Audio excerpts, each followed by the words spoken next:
بسم اللہ الرحمن الرحیم بسم اللہ الرحمن الرحیم اللہم صلی وسلم مبارک علی سیدنا محمد وعلی آل محمد۔ عمران خان صاحب کا سائفر کیس چل رہا ہے۔ عمران خان صاحب کے خلاف جھوٹ کا ایک پرندہ بنایا گیا اور 200 سے زیادہ کیسز بنائے گئے۔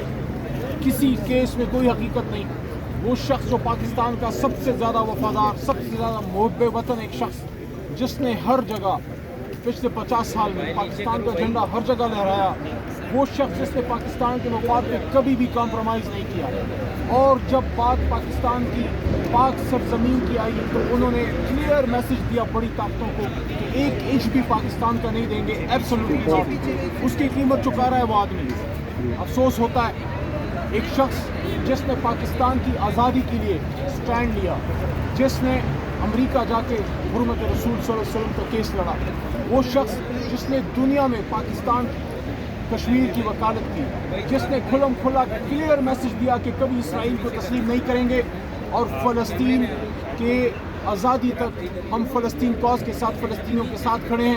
اور آج آپ دیکھ لیں فلسطینیوں کا ظلم و ستم ہو رہا ہے۔ اسرائیل نے ظلم کا بازار گرم کر رکھا ہے غزہ میں۔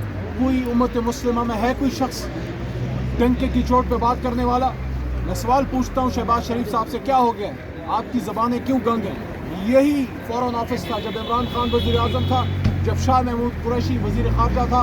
یہ 24 گھنٹے راؤنڈ دا کلاک یہاں سے اسٹرانگ میسیجنگ ہوتی تھی، دنیا کو اسٹرانگ میسج جاتا تھا۔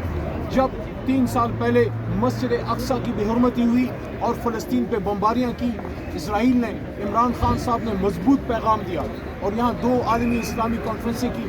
کیا ہمیشہ پاکستان کے بڑے لیڈرز کے ساتھ یہ ہوتا رہے گا؟ لیڈر تو سالوں میں پیدا ہوتے ہیں، ہم پر امید ہے یہ ظلم ختم ہوگا۔ سائفر کیس سے بھی عمران خان صاحب نکلیں گے اور جو ان کے خلاف باقی کیسز ہیں ان سے بھی نکلیں گے۔ قوم اپنے حوصلے بلند رکھے، ایک لمبی جدوجہد ہے۔ میں دوسری بات یہ کرنا چاہتا ہوں، کل ہم نے ایک بہت بڑا ڈرامہ دیکھا، فیڈرل منسٹرز، حکومت وزراء شہیدوں کے ایک ایشو کو لے کے جس پہ ہم سب دکھی ہیں، پوری قوم دکھی ہے، پوری قوم کو دکھ ہے کہ ہمارے جوان شہید ہوئے ہیں، 2 ہمارے افسر اور 5 ہمارے جوان، 7 شہادتیں وزیرستان سے آئیں اور سب نے اس پہ مذمت بھی کی، سب ان کے ساتھ بھی کھڑے ہیں، سب نے دعائیں بھی کی شہیدوں کے لیے۔ لیکن جب کل کا سورج چڑھا ہم نے دیکھا کہ ذاتی بغض اور ذاتی اناد میں بالکل پاگل پن کی حد تک پہنچ گئے ہیں حکومتی وزراء۔ آپ محب وطن پاکستانیوں کو دہشت گردوں سے جوڑ رہے ہیں۔ آپ کو عوام نے ووٹ نہیں دیا تو اس کا غصہ آپ کس طرح سے نکالیں گے؟ میں چیلنج کرتا ہوں، لیں ثبوت۔ اب آپ کو دودھ کا دودھ اور پانی کا پانی کرنا پڑے گا۔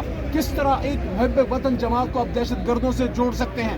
جنہوں نے غلط کیا ہے ہم بھی اس کو کنڈیم کرتے ہیں، جنہوں نے غلط پوسٹیں کی ہیں ان کو سخت سے سخت سزا دیں۔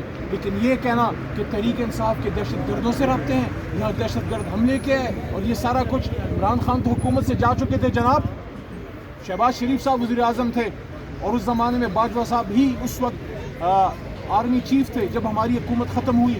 آپ اسی سیٹ اپ کے ساتھ بیٹھے تھے۔ شہباز شریف صاحب سے پوچھیں کیا آپ نے نیشنل سیکورٹی کمیٹی میں یہ باتیں اٹھائی تھی؟ عمران خان صاحب تو اس وقت وزیر اعظم نہیں تھے، تو پھر کون تھا جو اس کی اجازت دے رہا تھا کہ پاکستان میں اس طرح کے لوگ آئیں؟ عمران خان صاحب تو ہمیشہ دہشت گردی کے خلاف رہے اور اس کی قیمت چکائی ہے اور اب بھی چکا رہے ہیں۔ رمضان کے مہینے میں اڈیالہ میں پڑے ہوئے کیا جرم کیا ہے انہوں نے؟ تو میں حکومتی وزراء کو یہ کہنا چاہتا ہوں، ہوش کے ناخن لیں، اپنے ہارے ہوئے مینڈیٹ کی کا بغض اور اس کا غصہ اس طریقے سے نہ نکالیں، شہیدوں کی شہادتوں کو متنازع نہ بنائیں۔ یہ شہید کسی ایک جماعت یا کسی حکومت کے نہیں، یہ پوری قوم کے شہید ہوتے ہیں۔ اور عمران خان صاحب نے ہمیشہ یہ بات کی تھی کہ ملک بھی میرا ہے اور فوج بھی میری ہے، تو یہ بات وہاں پہ ختم ہو گئی۔ اب آگے بات کرتے ہیں۔ دیکھیے جو مینڈیٹ پہ ڈاکہ پڑا ہے، آخری بات، یہ مینڈیٹ پاکستانی عوام کا ہے، یہ کوئی عمران خان صاحب کی، علی محمد کی یا شاہ محمود قریشی کی، اسد قیصر کی ذاتی لڑائی نہیں ہے۔